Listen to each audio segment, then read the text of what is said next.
Ils sont 165 députés actuellement. Aujourd'hui, en 2024, nous avons 165 députés. Les 150 députés, plus 15 députés de la diaspora. C'est qui la diaspora? Les Sénégalais de l'extérieur. Actuellement, le Sénégal compte 165 députés, 150 plus 15 députés qui représentent les Sénégalais de l'extérieur à travers le monde. 15 députés qui viennent ici pour faire les doléances, pour donner les doléances des Sénégalais de l'extérieur qui ont beaucoup de problèmes. Donc, ces problèmes des Sénégalais de l'extérieur maintenant sont pris en charge parce qu'un Sénégalais qu'on appelle les députés de la diaspora. Je voudrais vous poser deux questions, madame. Oui. La première est que je voudrais savoir si un député peut s'absenter lors d'une séance plénière. La suivante est de savoir si un député peut quitter la salle lors d'une séance plénière, mais pour des raisons volontaires. Merci. Merci beaucoup.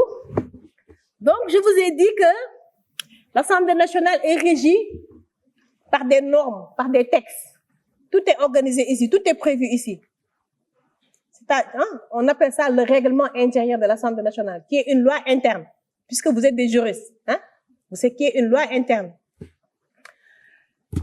Le député, quand il est autorisé à s'absenter, c'est parce qu'il a donné un motif pour son absence. Pendant les sessions ordinaires, nous avons une session ordinaire unique. Avant, nous avions deux sessions, une session ordinaire et une session extraordinaire. Désormais, à l'Assemblée nationale, nous avons une seule session ordinaire. La session, c'est le temps durant lequel toutes les lois sont votées ici à l'Assemblée nationale, tout le travail. La session ordinaire, elle commence à partir de mi-octobre et elle finit le 30 juin. Le 30 juin. On a une session ordinaire unique. Avant, on avait une session unique et une session ordinaire et une session extraordinaire. Je m'appelle Khady Diallo, je suis étudiante à la faculté des sciences juridiques et politiques en deuxième année. D'abord, j'aimerais remercier notre très chère madame pour cette belle exposé. Merci. Je peux dire que moi, personnellement, quand il s'agit de politique, certes, je suis une politiste, mais je ne suis pas très fan de ce métier. Mais après cette belle exposé, je pense que, voilà, je commence à aimer la politique. Et tout cela, c'est grâce à vous. Merci beaucoup. Et je me mets une très applaudissement. Merci. Et aussi, un grand merci à notre très cher bureau, à notre très cher président, M. Vincent Sam et son bureau. Je pense que, voilà, c'est un privilège pour tout le monde. On n'a pas eu la chance de venir ici pendant des années. Et c'est grâce à ce bureau et à leur travail dynamique. Donc, un très grand merci à vous. J'ai deux questions. La première est la suivante. J'aimerais savoir, est-ce que le président de l'Assemblée nationale peut s'absenter à chaque fois qu'il le veut? J'aimerais aussi savoir, ce règlement intérieur, est-ce qu'il est à la disponibilité d'abord de toutes les populations du Sénégal ou bien uniquement aux membres de l'Assemblée nationale? Merci beaucoup. Très bien, bonne question. Très pertinent.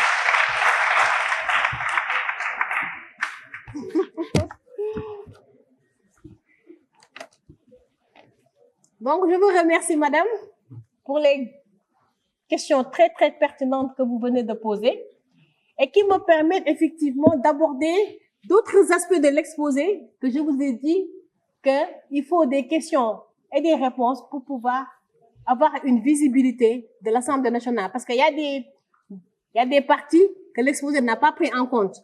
Et madame me permet d'aborder donc cette partie de l'exposé. Avant d'en venir à madame, une toute petite, comment ça s'appelle, un complément en fait pour celui qui m'avait posé donc la question sur l'absence du député. Donc il y a un article 104 que je vais vous lire pour avoir donc la base légale. Donc on nous dit à l'article 104 du règlement intérieur que lorsque sans excuse légitime, C'est le motif que je vous avais invoqué tout à l'heure. Il faut un motif légitime, il faut écrire pour justifier son absence. Un motif.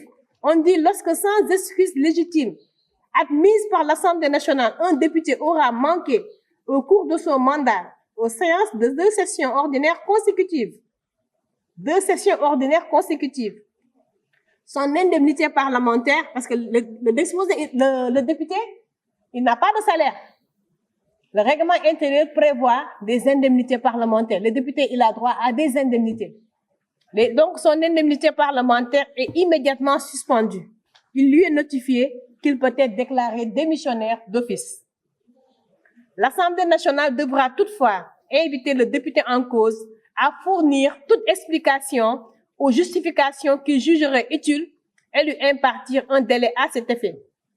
Ce n'est qu'après examen et rejet des dites explications ou à défaut à l'expiration du délai imparti que la démission pourra être valablement constatée par l'Assemblée. Donc, il y a tout un tas de règles qui organisent l'Assemblée nationale et son fonctionnement aussi. Donc, tout est dans le règlement intérieur. Si on fait entorse au règlement intérieur, il y a des sanctions qui sont prévues. Fais le relais. Ah, le président est là. Je peux disposer. Je peux disposer.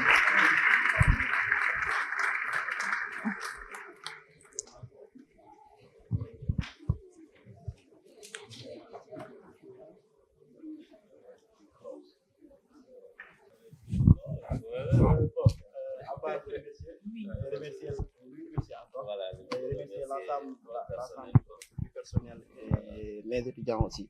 Donc, je suis étudiant en sociologie, spécialité sociologie politique en maîtrise. Donc, nous vous remercions, cher Président, pour tout l'appui que vous nous avez octroyé durant tout notre mandat. Et au nom de tous les étudiants aussi, et Richard Toll, je dirais, en tant que tel, nous vous remercions. Ces étudiants que vous voyez là représentent le futur de notre localité. Donc yàlla na yàlla def ba suba ñoom ñu ñëw toog fii ñenn si ñoom am ñu nekk président comme yow di remercier ñëpp di remercier suñu doyen Iba Kane et vraiment toute l'assistance vraiment kontaan nañ trop ci lépp. D'abord je remercie l'administration, le secrétaire général, mais aussi le chef de service législatif, M. Ao, et toute l'équipe qui l'accompagne. J'ai été surpris de voir le nombre déjà d'étudiants et cela montre l'intérêt que vous portez à cette visite. Mais aussi, je pense qu'ils ont fait un traitement de faveur. Hein? Parce que sinon, moi, c'est la première fois. Moi, je vous ai fait un traitement de faveur parce que c'est la première fois que je participe à une telle visite. Hein? Et c'est pour dire aussi, bon, vous êtes des Richard-Tollois, c'est normal. Hein? C'est ma ville de cœur. Nous ferons en tout cas de notre mieux pour vous accompagner. Et je pense que vous êtes nos enfants, nos frères, nos sœurs, et c'est tout à fait normal. Et je vous conseille de continuer les études avec beaucoup d'abnégation, de sérieux pour une réussite. Hein.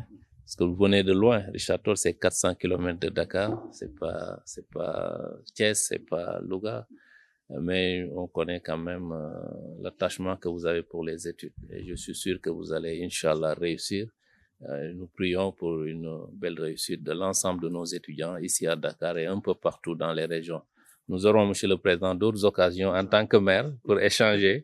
C'est vrai que depuis que je suis président de l'Assemblée, c'est un peu difficile, mais je vais essayer de trouver un créneau pour qu'on échange, qu'on parle d'autres, les problématiques, en fait, les difficultés des étudiants et puis essayer ensemble de trouver des solutions. Je vous remercie et je vous encourage. Merci beaucoup. Merci. Merci.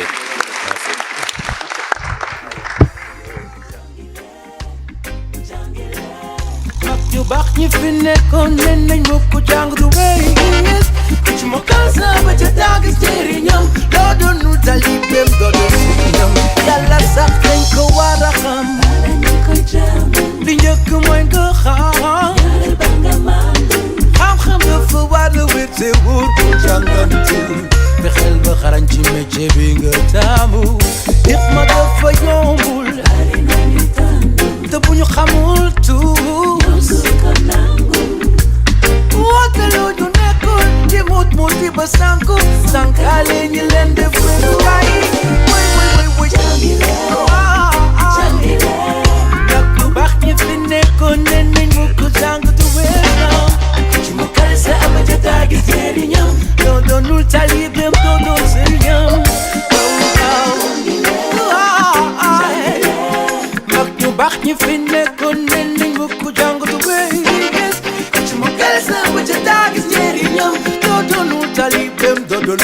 gërëm ba nga xame ne jàngoo animé dëndal nga ay alliwe amoo li jaasa yaa ngi soog a door bëgg wote bonkalu docteur ko opéré mbakkanam jaare fa far ñu déclaré ko mort ñaata bi def nga nara lor kañ nga nara far gëm naa ne dina dar sa boor boy boy ñaata bi def nga nara oy yëg ma dafa yombul te bu ñu xamul tous woote lu ñu nekkul di muti ba sànku woy woy woy woy mag ñu baax ñi fi nekkoon ne nañ mu ko jàng tuwe Bonsoir amis chers téléspectateurs de R221 TV. Jusqu'à présent ñu ngi poursuivre li nga xamante ni moom mooy visite bi nga xamante ni les étudiants ressortissants de Richard Toll ñu ngi koy def actuellement dugg nañ fi nga xamante ni moom mooy IFAN léegi dañuy dugg ñu war leen li nga xamante ni moom la ñu jëlee biir IFAN jaa ngeen jëf.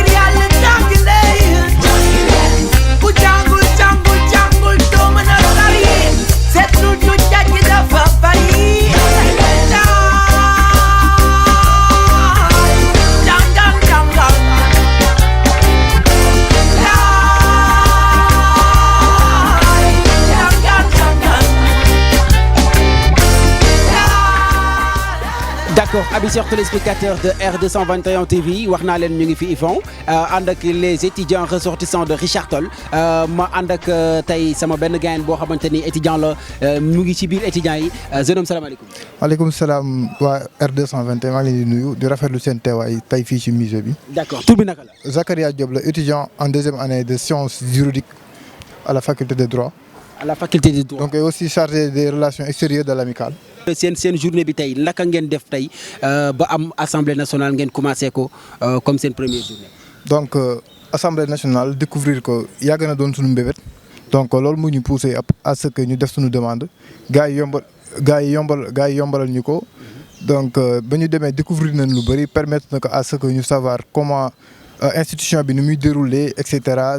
fekk na fa ay nit ñu baax macha allah dalal nañu xam nañu ba léegi aussi que à partir d'aujourd'hui am nañu beneen vision bi nga xamante ni amuñu ko woon au niveau de l'assemblée te tout ça c'est grâce à eux donc ñu ngi leen di jaajëfal bu baax. D'accord. Donc après la visite de l'Assemblée nationale ngeen ñëw fi nga xamante ni moom mooy IFAN def visite mais bi nga duggee ci biir œuvre d'art yi naka nga ko dundee. donc ba ma duggee ci biir je me suis ému quoi parce que permettre nañu ñu découvrir ay œuvres d'art yoo xamante ni des œuvres archéologiques originales. donc loolu dafay day am def ci yow quoi bi ngay gis ni œuvres yi ce sont des œuvres d'historique donc say maam ñoo ko fi bàyyi et cetera comme ni ko ñoom Cheikh Anta Diop di yàgg défendre l'homme n'est rien sans la culture l'homme n'est rien sans l'histoire donc et ces œuvres d'art là donc nous ont permis de découvrir la réalité donc voilà suñuy ancêtres nan doon dundee yan objet lañ daan utiliser et cetera tout est là donc nekk benn endroit bi nga xamante ni endroit bu riche la donc en matière de culture histoire et aussi des œuvres artistiques. D'accord. En tant que étudiant lan ngay wax sa morom yi nga xamante ne ay étudiants lañ jógee dëkk ak dëkk xam nga ne Richard Toll c'est 400 kilomètres tey nga ñëw lan nga leen di conseiller en tant que étudiant. donc li ma leen di conseiller Dakar li fi nekk bëri na mais tentative yu la mën di këf bëri na trop mais l'essentiel li la fi indi l'objectif premier mooy jàng. l'université comme ni ma ko di yàgg di waxee. université boo amoon Richard Toll tey ñun kenn si ñun du nekk fii aujourd'hui donc bépp activité bi nga xamante ni mën nga ko def te boole woo si te jiitaloo si ni nga xamante ni moo di fi indi mooy jàng yaa ngi nax sa bopp. te donc comme ni koy gars yi yàgg di waxee.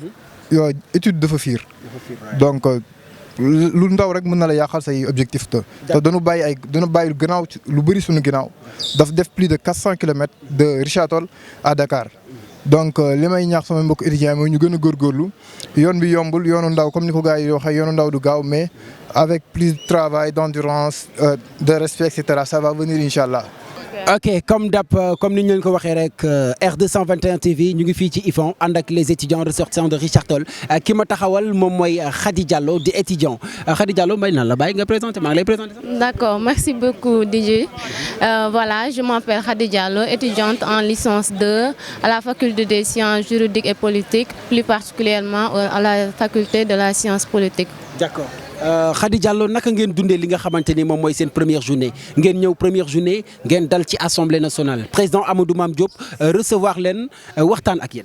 Vraiment un très grand plaisir di am mbégte ak contenté bu baax a baax am occasion bii nii certes c'était pas facile et c'est pas évident que ni ñu permettre ñu dugg biir assemblée nationale def visite ñu expliquer ñu aussi un peu partout ce qui se passe à l'intérieur de l'assemblée li nga xamante ne dañ ko doon gis juste à travers la télé mais ak occasion bii nii am nañ possibilité ñu expliquer ñu plus précisément clair et précis li nga xamante ne mooy norme yi assemblée di doxee aussi permettre nañu ñu xam que ne assemblée am na benn règlement intérieur boo xamante ne moom la ñuy suivre donc c'est une occasion boo xamante ne vraiment une occasion en or je peux dire donc à travers cela ñu siy remercier suñu bureau di si jiital suñu président monsieur Vincent Samb et tout son bureau vraiment ñi ngi def liggéey bu am solo donc ñu ngi leen di remercier ci occasion bu baax a baax.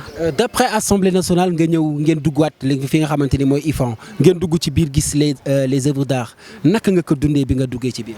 Bon kontaan nañ aussi parce que loolu tamit on peut dire que ni c'est le rêve de tout étudiant mu ñëw biir IFAN découvrir li nga xamante ne mooy suñu ay culture di gis li nga xamante ne mooy œuvre yi artistes yi def exposer ko fii nii nga ñëw ñu expliquer la œuvre bi ki nga xamante ne moo defar œuvre bi et ce qui se trouve derrière même l'œuvre li nga xamante ne danga ko doon gis juste donc occasion la daal pour ñun ñëpp di wax ne kontaan nañ bu baax a baax a baax a baax vraiment. D'accord Khady Diallo mot de la fin. Bon sama mot de la fin mooy di remercier waat bu baax a baax suñu bureau di remercier étudiants yëpp di wax que ni parents yi ñoom aussi ñu leen di xamal ne voilà ñoo ngi nii certes c'est pas facile c'est pas évident mais bon on s'accroche xam nañ liñ bàyyi suñu ginnaaw xam nañ li ñuy xaar donc di sàkku ñaan rek di leen remercier DJ Thiombane yow ak sa caméraman ak tout ñi nga xamante ne ñooy waa R221 merci beaucoup. Merci. D'abord je tiens à remercier les dirigeants de cette amicale d'abord pour cette invitation en tant qu'invité d'honneur et vraiment je suis vraiment surpris par l'engagement et la solidarité que je vois au sein de cette amicale vraiment de Richard Toll et aussi pour féliciter les dirigeants sur cette réussite et les encourager vraiment. maa ngi leen di nuyu maa ngi wuyoo ci turu Vincent Samb di président amicale des élèves et étudiants ressortissants de Richard Toll à Dakar. Déjà comme ni ngeen ko waxee rek chaque année dañoo aadoo di def lu ñu naan 72 heures d'intégration 72 heures d'intégration yooyu nag suñu nouveau bachelier yi ñëw daaw ñoom la ñuy jël intégrer leen insérer leen ci système bi donc tey looloo waraloon tey activités yi donc muy 3 jours lañ ko démarré woon autant pour moi ci activité wu sportif yi ak pédagogique yi c'est-à-dire football inter appartement yi pare def génie en herbe interdépartement aussi faculté yi donc bu ñu jógee ci loolu tey ñu xëy nag def visite au niveau de l'Assemblée nationale donc nii ñu ngi IFAN nii donc ba ñu génnee assemblée dañoo dugg IFAN ba ñemee assemblée aussi ci visite bi aussi nous avons eu voilà à rencontrer le président de l'Assemblée nationale Amadou Mame Diop bi nga xam ne ñu ngi koy remercier aussi ci vraiment acte bi. parce que mënoon nañ fa ñëw ba dem du génn gis ñu wala du génn xool ñu waaye ñëw nañ fa dugg na waxtaan ak ñun vraiment ñu saafonte jël ay photos de souvenir vraiment les étudiants boo xool ci kanamam rek joie nga ciy gis. doo ci gis benn tristesse. donc loolu rek mbégte la déjà voilà donc activité yi nag day continuer. D'accord bi nga génnee Assemblée nationale nga ñëw dugg IFAN après les œuvres d'art qu'est-ce que vous ressentez. bon IFAN bi sax xam nga lépp ci ay démarches la. ñun Richard Toll dañu am sens bu rëy. parce que boo seetloo Dakar fii nii néew na ci ay administration yi ngay dugg te amul doomaanu Richard Toll tey IFAN bii nga gis nii bañ génne assemblée dugg fii ki géré œuvre yi nii yëpp c'est un Richard Tollois di wuyu ci turu Dieye donc di doon benn grand bu baax vraiment ba ñu xamanteeg léegi mi ngi bëgg a yàgg dafa voyagé woon nekkoon France ma ne ko dañoo bëggoon def visite IFAN mu ne loolu moom lu rafet la dina ci jàpp donc tey moo si jàpp ba lii yemb nii donc man ressenti bi ma ci am rek fierté la parce que même au-delà de l'aspect pédagogique il y a ce qu'on appelle l'aspect social c'est-à-dire tey nga ñëw dugg ci benn lieu mu leeral ne lieu bii kat am na doomaane Richard Toll sànq dama dugg assemblée ma yéeg ci ascenseur bi dem ci kaw am ku dugg ne ma yow fan nga dëkk ci Richard Toll fekk xam na ni man Richard Toll wala mais man xaw ma ni moom Richard Toll wala ma jóg ma ne ko yow la kan mu ne ma mën la diw rek ma ree ma ne ko wallaay ndeysaan te yàgg naa di bëgg am sa numéro xoolal yàlla def rek donc tey maam fierté boobu rek ressenti social boobu rek nga am rek c'est autre chose au-delà de l'aspect pédagogique te tey maanaam booy boo gisee tax ñu indi leen ñi visiter assemblée ñi di visiter facilitation bi da ciy baax tey doomaanu Richard Toll bu dugg IFAN bii nii war ci def stage wala war ci def dara bu nee Richard Toll laa jóge da nga ko ne y avait les étudiants de Richard Toll qui étaient là da nga ko ne y a un Richard Toll qui est dans l'administration ak fu mu dem surtout ci administration Sénégal fii nii donc au nom de tous les étudiants maa ngi di remercier yéen waa R221 ci acte bii nii parce que dafa doon li nga xam ne dafa ma touché trop bu weesoo loolu aussi maa ngi remercier étudiants yi tamit parce que tamit àdduna lii la quoi ku nekk loo ko jiitoo loo ko rawee même bu dee as tuut nga jàppale ko ci mu avancé ndax suba xamoo fa mu lay féetee ak fa mu lay jàppale donc di leen remercier di leen sant ci loolu tamit